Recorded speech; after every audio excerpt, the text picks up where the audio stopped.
Ladies and gentlemen, it's the Pleb. In today's story, a journalist tries to play getcha with Pierre Poilievre on the carbon tax and gets the absolute smackdown. Pierre Poilievre pushes back with facts and logic and makes the liberal journalists look foolish as well. Tonight, our Governor General is scamming Canadians out of $71,000 on limousines. And in our last clip, Stephen Harper predicted the mess that we would be in under Justin Trudeau just 8 years ago. So stick around. Let's start the report.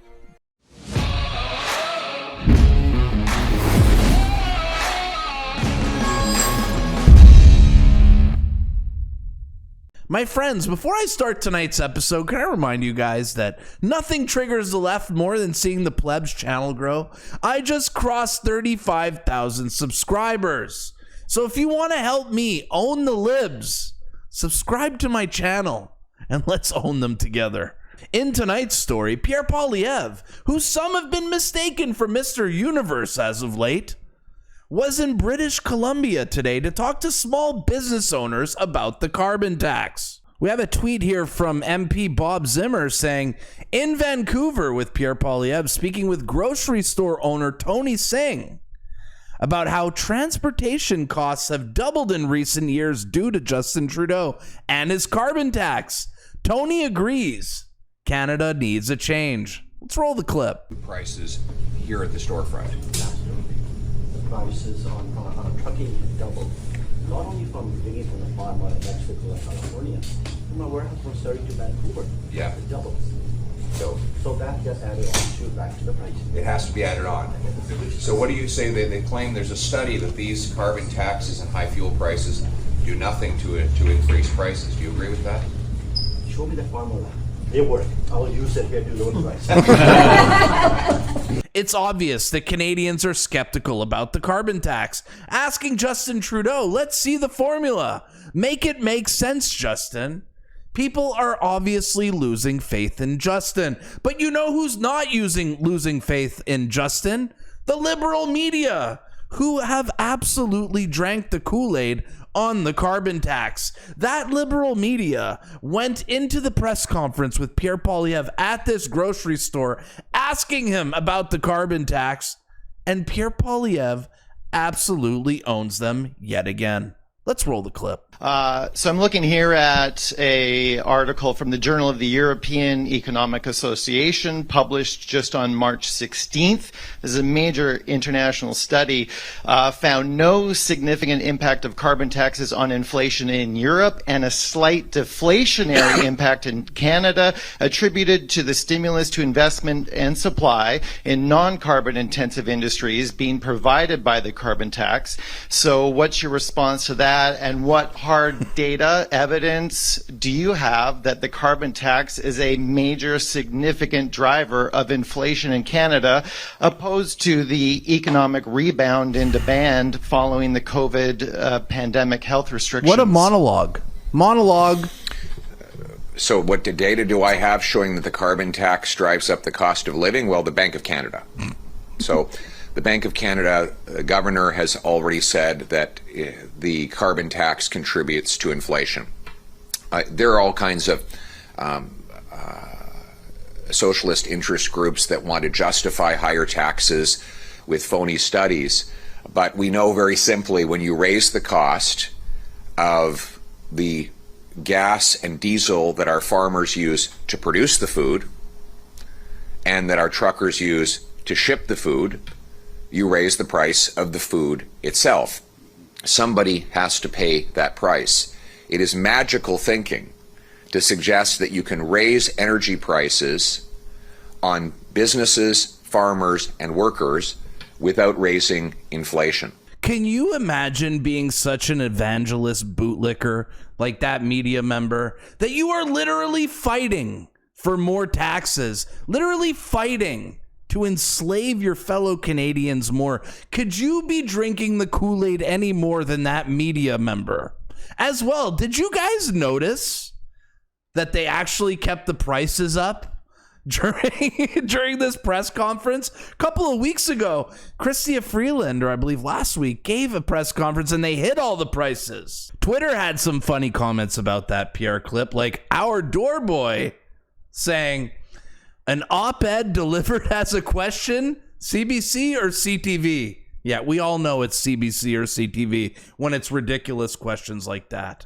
Or what about Chris? And he actually answered the question. Imagine that. Quite the change from Justin Trudeau. Or Miss Jackie over here saying, typical of paid media shilling for the Liberals. In our next story, it appears that Justin Trudeau's Governor General has robbed Canadians of $71,000 when making it rain on limos. The story is coming from the National Post. Coming courtesy of Ryan Garrettson on the screenshot here, saying Governor General expends $71,000 in limo fees for a 4-day Iceland trip in 2022. The Governor General could have bought a brand new BMW, drove it around the island, and then left it outside the airport with the keys inside and still saved money. And of course, Twitter was absolutely pissed off upon hearing this news of Justin Trudeau's government just blowing money yet again with no regard. In times of inflation, in times where things are so hard for Canadians, spending $71,000 on limos, you can only imagine that the comments on Twitter were not very nice towards our Governor General. Like our first tweet from Crazy Woman Sanda saying, that's rather disgusting. Doesn't she get paid like $300,000 a year? Plus a free to her house, a free driver, a free chef.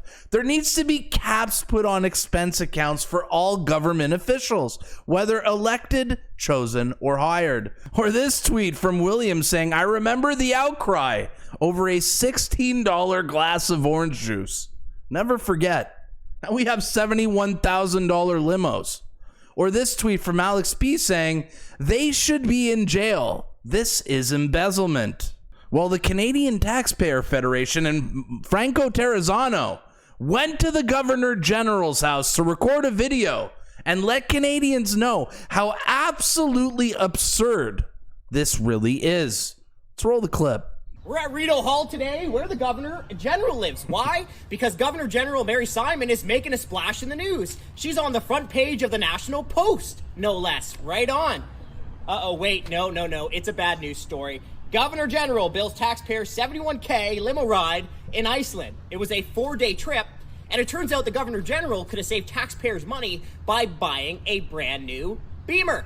And oh, by the way, the Governor General's hotel was about an 8-minute walk away from the conference center. But of course, 8-minute walk away, 71 grand on limos. Can you imagine that? Of course, this isn't the first time we've heard wasteful spending coming from Rideau Hall. No. The Governor General got about a $50K pay bump since the pandemic. Her salary is now about $350,000 a year.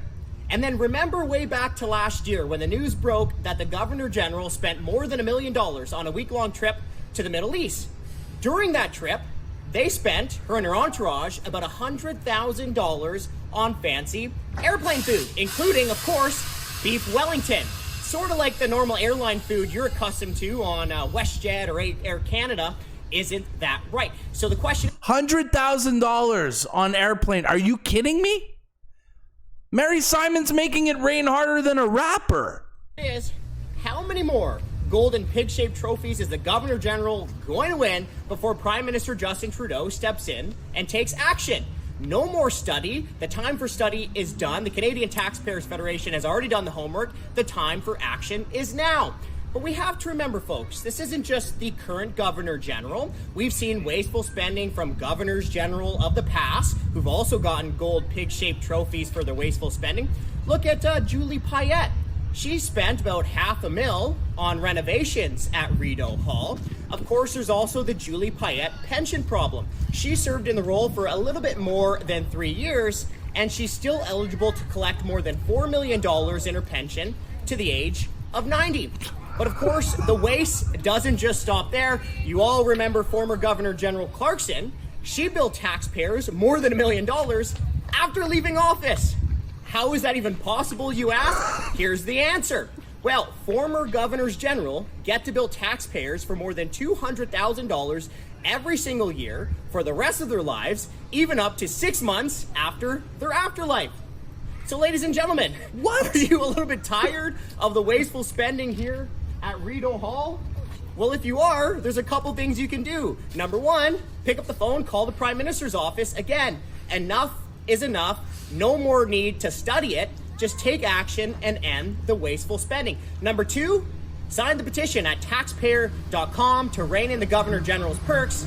And number three, share this video so your neighbors, fellow Canadians, can know exactly what's going on here at Rideau Hall.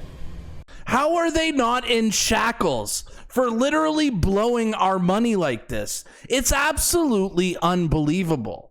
Thank you to the Canadian Taxpayer Federation and people like Franco Terrazzano who keep calling out this absolute criminal government spending on our dime. Disgusting. And in our last story, Stephen Harper predicted the exact mess that Justin Trudeau and his government would put Canada in right now. In a clip from 2015 that has emerged on Twitter, our ex-prime minister called the mess we are in right now to a T. Let's roll the clip. All right, let's roll the clip of an actual economist talking about things he knows about, like Justin Trudeau. Roll it. It's going to run 3 small deficits in order to inject stimulus into the economy. How is this different from what you did in 2008 to respond to the economic crisis at that time? Well, obviously we faced a major global financial meltdown in 2008, 2009, not just the drop in economic activity, but the effective freezing and collapse of a significant part of the global financial sector. My economic training tells me that's actually the time when you do run a deficit. When you have modest growth, we have modest growth this year, we will have modest growth, you don't return the country into deficit. And Trudeau's deficits will not be small. Mr. Trudeau has made tens of billions of dollars of spending promises. He said the budget will balance itself. He has no idea what he is talking about when it comes to these things. That's why you could be sure that his small deficits are spending promises. He said the budget will balance itself. He has no idea what he is talking about when it comes to these things. That's why you could be sure that his small deficits will become large deficits and would get Canada into the same pickle of high taxes and program cuts that we had under the last Liberal government. One of my favorite quote tweets from that Stephen Harper clip comes from filmmaker Aaron Gunn, who writes, "We voted out an economist and replaced him with a drama teacher to run the world's 9th largest economy. Things are going about as expected." That tweet was absolutely perfect and on the money. Stephen Harper knew what he was talking about and predicted what would come with Justin Trudeau. And what did Canadians do? They didn't listen to Stephen Harper. They wanted the legal weed. And look what we got as a result. An absolutely destroyed Canada. Don't you just miss Stephen Harper? Let me know in the chat down below if you guys miss Stephen Harper. All right, guys, what a good time to end today's video. And I'll ask you guys a question. Should the Governor General or any other politician who blows our money the way that Mary Simon just blowed our money on limos, should they go to prison for that? Like, should there be actual laws against this? I don't know. To me, it just feels very dirty, the way they're just blowing our money in probably the hardest times Canada has faced in a very long time. Just absolutely tone deaf, but that's to be expected with Justin Trudeau's government. All right, guys, if you enjoyed this type of content, make sure to like, share, and subscribe to my channel. It helps out a lot. If you didn't like my video, put a thumbs down. Tell me I suck in the comments. I'm cool with that too. My name is the Pleb. This is tonight's report, and I will see you at the next one. Peace.